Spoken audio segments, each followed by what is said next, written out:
That's even better. See, and this Q is like the Hebrew alphabet for the back of the head. The Hebrew letter for the back of the head. This is the head. Resh is the head, but this is the back of the head. Mm-hmm. And then they've got Shin and Taf, which is sin and the cross. And these are all lined up in a row in the alphabet. So what I'm noticing, and please give me your comments,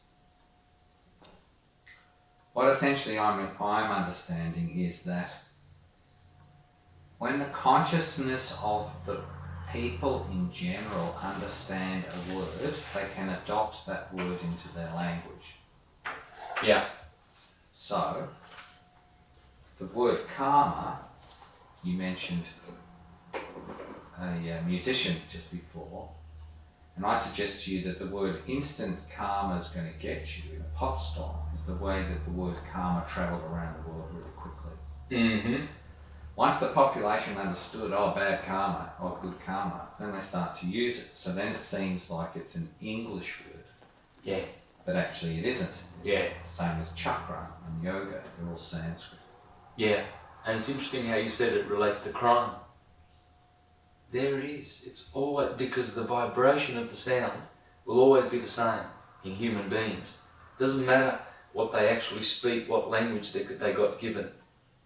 They're always, it's called onomatopoeia, and it's not even that. It's even further and deeper than that. It's the vibration of, there you go again, vibration, Ra, of the thoughts of the universe. So, without trying to steal your thunder, and I don't mean that in any way, what I'm feeling is a heartfelt sharing here between us, and has been a long time coming in real terms. What I'm essentially saying is that the prophecies in Sanskrit say that Sanskrit's going to use another language and sort of piggyback around the world till it's understood by most people. Yeah. So we've got English is what I would call the worst language on the earth. Yeah. In other words, it's not very pure, Yeah. and it somewhat adopts terms. In other words, restaurant, cafe, judge, they're all French words, and there's whole groups of words from other countries coming into the English. But what's important about the English language, as opposed to any other contemporary modern language, is that because of computers, they worked out how to translate from English to French via a computer, and then English to German, English to Italian. So instead of it coming it the other way, say Latin is coming down, holding the secrets in, but Latin is sort of like only used for botanical naming these days. But what's happening in the real world is that the Sanskrit language is becoming revealed. It's revealing itself. So for instance, I was looking at the word charity the other day, and the whole name of Krishna, Hari, sits in the middle of the word. So not only are you saying what you're saying. Oh yeah. Got it? Charity. You got it? Charity has got the word Hari in it. Let me write that down. That makes sense, doesn't it? Well, also the word Zachariah, which is a Hebrew word. Yeah. Hari. Now write the word Zachariah. It also has Hari in it. Yeah. And guess Hari. what else? When you take the Z off it, what word do you read then? Ekarai. Now listen to the word which means, say it again. Ekaria. Now listen to the word which means teacher by example. Acharya. Now look at it again. Yeah, Acharya. A person who's called an Acharya is Yeah. a person who teaches by example. The Hare Krishna Acharya is called Srila Prabhupada. Yeah. He's an Acharya, the founding Acharya. So what I'm sharing is, out of a name of 8 letters in Hebrew of a person's name, 7 of them give us a revelation that the word Acharya is actually in that word, which then gives it far more power or potency. Mm. Does that make sense? Oh, yeah. Yeah. So this is why I had this heartfelt thing to come and meet you, is because we're actually working in a similar vein, as you can see really quickly. Yeah.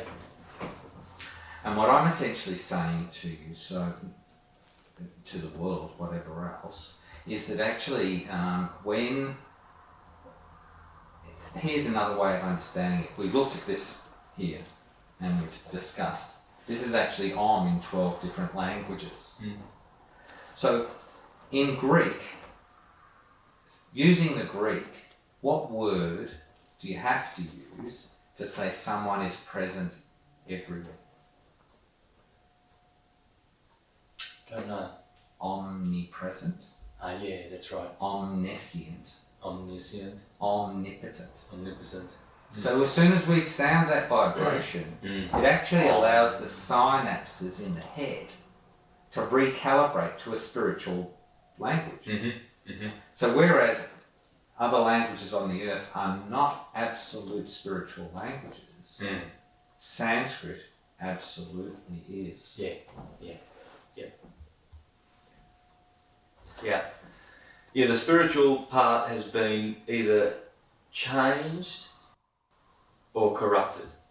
Now, sometimes it's been changed, and there's a certain society called the Bar Society. Lawyers, barristers, criminals. Solicitors, the criminals. They work with the police, they're doing criminal activities. Oh, they're called liars, not lawyers. Liars, yeah. Oh, yeah. Because their writing of English is their own language called legalese, a language within a language. So in that sense, English is very, very powerful. It's a force for good, it's a force for evil. And the evil is how the Bar Society have used it. You know, they'll bring you into court and they'll, the judge will say, for instance, will the accused stand up? The accused has to do with church language, and that's the accused before the Inquisition. The cleric is a clerk. The ordinary is the magistrate or the judge. These are all officers of the Inquisition. The prosecutor is a prosecutus, which means he stands in your skin accusing you. He has a right, a ritus.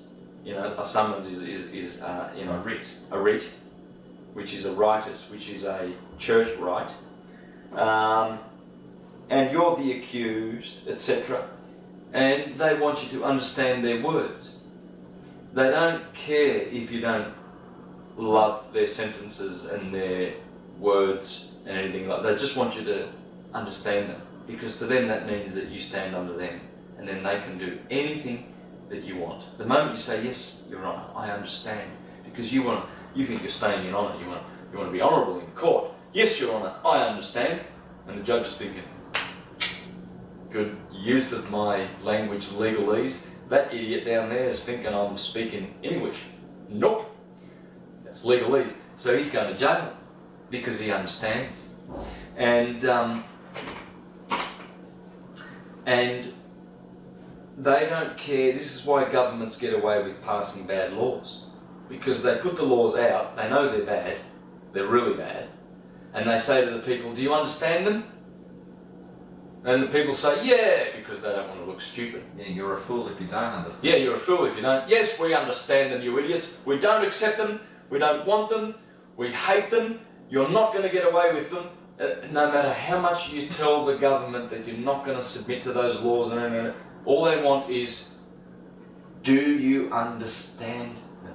Yeah, and then the next part is ignorance of the law is no excuse. Yeah, because 2 weeks later when they put you in jail for breaking that law, and you say, I didn't want it, they say, we don't give a shit. You said you understood it, so you stand under it. I think that's what's really important about, say, 10 or 12 commandments or other rules and regulations. Essentially, there's the law. Yeah, that's right. Can you behave human?